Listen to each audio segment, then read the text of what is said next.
আসসালামু আলাইকুম। মেঘলাস ওয়ার্ল্ডে সবাইকে স্বাগতম করছি। আমি মেঘ, ঢাকা থেকে বলছি। কাছে এবং দূরে, দেশ এবং দেশের বাইরে যে যেখান থেকে আমার ভিডিওটা দেখছেন, আশা করছি সবাই আল্লাহর রহমতে খুব ভালো আছেন। আমরাও আলহামদুলিল্লাহ খুব ভালো আছি। সব সময়ের মতো আজকেও আরেকটা নতুন ভিডিও নিয়ে চলে আসলাম। আশা করছি আমার আপু ভাইয়া আঙ্কেল আন্টিদের কাছে আজকের ভিডিওটাও খুব ভালো লাগবে। তো এই যে ভিডিওটা কিন্তু সকালবেলা শুরু করেছিলাম, ওইদিকে বাপ বেটি ঘুমাচ্ছিল আর আমি এদিকে রান্না করে নিচ্ছিলাম, এই জন্য আজকে আর ঘর গোছানোর কাজটুকু দেখানো হয়নি। তো এদিকে তারা ঘুমাচ্ছে, ঘুমাক, আর আমি আমার মতো কাজ আগায় রাখি। আজকে একটু বাইরে বের হব, তো এদিকে আমি একটু গরুর মাংস রান্না করে নিচ্ছিলাম। তো আজকে কিন্তু কালা ভুনা করছিলাম, একভাবে রান্না খেতে খেতে কিন্তু ভালো লাগে না। তো যাই হোক, আমি কিন্তু অফ ক্যামেরাতেই মশলা ভালো করে কষিয়ে নিয়েছিলাম, তারপরে যে মাংসটা দিয়ে একটু ভালো করে নেড়ে চেড়ে কষিয়ে নিচ্ছিলাম। তো মাংস যতটা কষানো হবে ততটাই ভালো লাগবে, যত বেশি কষানো তত বেশি মজা। তো এটা কিন্তু শুনে এসেছি। তো যাই হোক, সেই দিন কিন্তু আমি গরুর মাংসটা হাতে মাখিয়ে রান্না করেছিলাম। তো আমার একটা ফ্রেন্ড বলেন আর ছোট ভাই বলেন, ও কিন্তু আমাকে বলেছিল যে তুমি তো বললা হাত দিয়ে রান্না করো, সবাই তো হাত দিয়েই রান্না করে, কেউ কি পা দিয়ে রান্না করে কিনা। তো ওর উদ্দেশ্যে আজকে কথাটা, ও আমি জানি আমার ভিডিওটা দেখবে, ওকে বলতেছি যে আমি কিন্তু হাত দিয়ে বলেছি, মানে হাত দিয়ে ওইটা কিন্তু অন্যরকম কথা ছিল, আমি হাতে মাখানোর কথা বলেছিলাম। সেদিন কিন্তু হাতে মাখিয়ে রান্না করেছি আর আজ কিন্তু কষিয়ে রান্না করছি, দুইটার কিন্তু তফাৎ আছে, বুঝে নিতে হবে। তো যাই হোক, আমি সবসময় ওদের কাছে কৃতজ্ঞ থাকবো, ওরা আমার পাশে না থাকলে হয়তো বা আমি এত দূরে আসতে পারতাম না।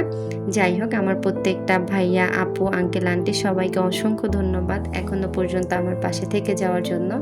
আমিও আশা করি আপনাদের পাশে থাকার জন্য, তবে জানি না কতটুকু আপনাদের মতো করে আপনাদের কাছে থাকতে পারি।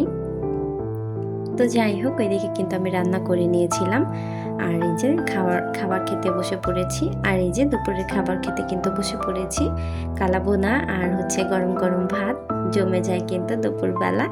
তো যাই হোক, খুব মজা করে কিন্তু খাবার খেয়ে নিচ্ছিলাম। আর আবারও সেই পুরনো কথাটি বলছি, আমার ভিডিওটার এই পর্যন্ত যেই সকল আপু ভাই আঙ্কেল আন্টিরা চলে এসেছেন, এখনো পর্যন্ত একটা লাইক করতে ভুলে গিয়েছেন, তারা প্লিজ একটা লাইক করে আমার ভিডিওটা কন্টিনিউ করুন।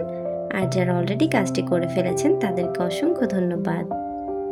আর যারা আজকে প্রথম আমার চ্যানেলটি ভিজিট করছেন, আমার ভিডিওর কোনো অংশ যদি আপনার কাছে ভালো লেগে যায়, আপনি চাইলে আমার চ্যানেলটাকে সাবস্ক্রাইব করে নিতে পারেন আর পাশে থাকা বেল আইকনটা প্রেস করে দিতে পারেন। এতে করে আমি যখনই ভিডিও ছাড়বো আপনার কাছে নোটিফিকেশন পৌঁছে যাবে।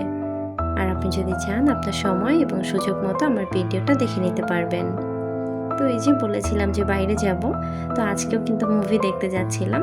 সেই দিন তো তাণ্ডব দেখেছিলাম, আজকে যাচ্ছিলাম ইনসাফ দেখতে। শরীফুল রাজ আর হচ্ছে ফারিনের একটা, তাসনিয়া ফারিন, ওদের ছবি আসছে। ফারিনের এটাই ফার্স্ট মুভি আমাদের বাংলাদেশে।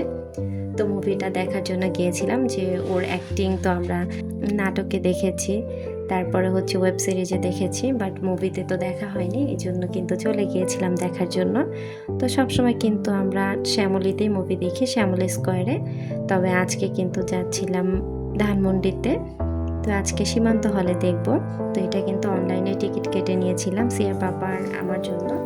তো আমরা যখন টিকিট কাটছিলাম তখন কিন্তু সামান্য কিছু সিট ফাঁকা ছিল।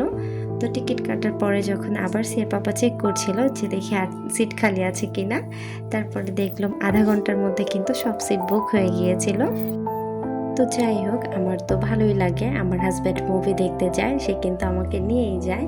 উনি সবসময় ছবি দেখে আমাকে নিয়ে, কিন্তু তার যদি কোনো ছবি ভালো লেগে যায় সে কিন্তু আবারও নেক্সট মুভিটা দেখে, আর সেটা সে হলেই দেখবে। আবার সে সেই ছবিটা বাসায় যখন আমাদের সোশ্যাল মিডিয়াতে এটা ভাইরাল হয়ে যাবে, পাবলিক করে দিবে ওরা, তখন কিন্তু দেখবে আবারও। তো উনি এমন মানুষ, যেটা ভালো লাগে ওইটা সে দেখে অনেকবার করে। তো তাণ্ডব কিন্তু সে একবার দেখেছে, সে আবারও কিন্তু তার ফ্রেন্ডের সাথে গিয়ে দেখেছিল আমাকে রেখে যাওয়ার পরে। তারপরে যে ইনসাফ দেখতে যে যাচ্ছিলাম, এটা কিন্তু রাস্তায় অনেকটা এনজয় করেছি। আমাদের বাসা থেকে কিন্তু বেশ অনেকটা দূরে, কারণ আমি থাকি মোহাম্মদপুর, আর সীমান্ত তো সবাই চিনেন, এটা তো ধানমন্ডি 2-এ। তো যাই হোক, অনেকটা দূরে ছিল, রাস্তায় কিন্তু অনেক বেশি এনজয় করেছি সিয়া আমি। এনজয় মানে কি, আমার তো শুধু ভিডিও করা, আর তো কোনো কাজ নেই। তো এই যে এখানে একটু সাইডে দাঁড়িয়েছিলাম, রিক্সা তো আমাদের এই সাইডে নামিয়েছে, আর ওই যে পার্কের ওখান থেকে একটু ভিডিও করেছিলাম। মা আমি যেখানেই দাঁড়াই একটু করে ভিডিও করি। তো আমরা হলের মধ্যে যাচ্ছিলাম, মানে শপিং মলটার মধ্যে যাচ্ছিলাম। আর আজকে এমন একটা কোইন্সিডেন্স ঘটে গেছে যা বলার বাহিরে। কখনো গেস করতে পারিনি যে জীবনে কোনো নায়কের সাথে দেখা হয়ে যাবে, তারপরও কিভাবে যেন হয়ে গেল, বলা যায় যে কোইন্সিডেন্স একটা। তো কার সাথে দেখা হলো সেটা তো অবশ্যই ভিডিও শেষে দেখাবো। তো যাই হোক, আমি কিন্তু রং ঢং করতে করতে যাচ্ছিলাম। আমার কিন্তু ভিডিও করতে বেশ ভালো লাগে, আমার নিজের ভিডিও করতে ভালো লাগে। তো এই যে ভিতরে আসার পরে কিন্তু আমি ভিডিও করে নিচ্ছিলাম একটু আশেপাশে। তো কে কী বললো আমার সেটা দেখার দরকার নেই, আমার যেটা ভালো মনে হয় আমি সেটা করি, আমার যেটা ভালো লাগে আমি সেটা করি। আর আল্লাহর রহমতে আপনাদের সবার দোয়ায় আমি এমন একজন লাইফ পার্টনার পেয়েছি যে কখনোই আমাকে কিছু বলে না। তো বেচারা আর কি বলবে, বেচারা নিজেও মনে করেন 5 বছর ধরে সংসার করতে করতে বেচারা ক্যামেরাম্যান হয়ে গেছে এখন। সব সময় সেও এখন ফটোশ্যুট নিয়ে ব্যস্ত থাকে, আমাকে বলবে এখানে দাঁড়াও ওখানে দাঁড়াও ছবি তুলে দিই। তো যাই হোক, এই যে মুভিটা কিন্তু দেখছিলাম আমরা। তো এখানে মুভি শেষে শরীফুল রাজ এসেছিল, তো ওর সাথে দেখা করেছি। ভাইয়া অনেক ভালো ছিল, মানে এত ফ্রেন্ডলি ছিল, মানুষ যে এত ভালো হয় আর তার উপর একটা নায়ক যে এত ভালো হয় আমার ধারণাই ছিল না। আমার ভাইয়ার জন্য অনেক অনেক দোয়া রইল, ভাইয়া সবসময় ভালো থাকুক সুস্থ থাকুক। আর আমার তো মুভিটা অতটা বেশি ভালো লাগে নাই, আবার খারাপও লাগে নাই। আমাকে যদি কেউ প্রশ্ন করে যে আমি তাণ্ডবকে রেটিংয়ে কত দিব, তাণ্ডবকে কিন্তু আমি রেটিংয়ে 10/10 দিব, আর ইনসাফকে কিন্তু আমি 10-এর মধ্যে 6 দিব। তো যাই হোক, ছবিটা অতটা ভালো লাগেনি আমার কাছে, কিন্তু ভাইয়াকে দেখার পর ভালো লেগেছে। তো আর সবার মতো কিন্তু আমিও ভাইয়ার সাথে ছবি তুলেছিলাম। সবার সুস্বাস্থ্য কামনা করে আজকের ভিডিওটা এখানেই শেষ করছি। সবাই ভালো থাকবেন, সুস্থ থাকবেন। আল্লাহ হাফেজ, আসসালামু আলাইকুম। আর আমার কথা কাজে কোনো অংশ যদি খারাপ লেগে থাকে, সবাই প্লিজ ক্ষমা সুন্দর দৃষ্টিতে দেখবেন।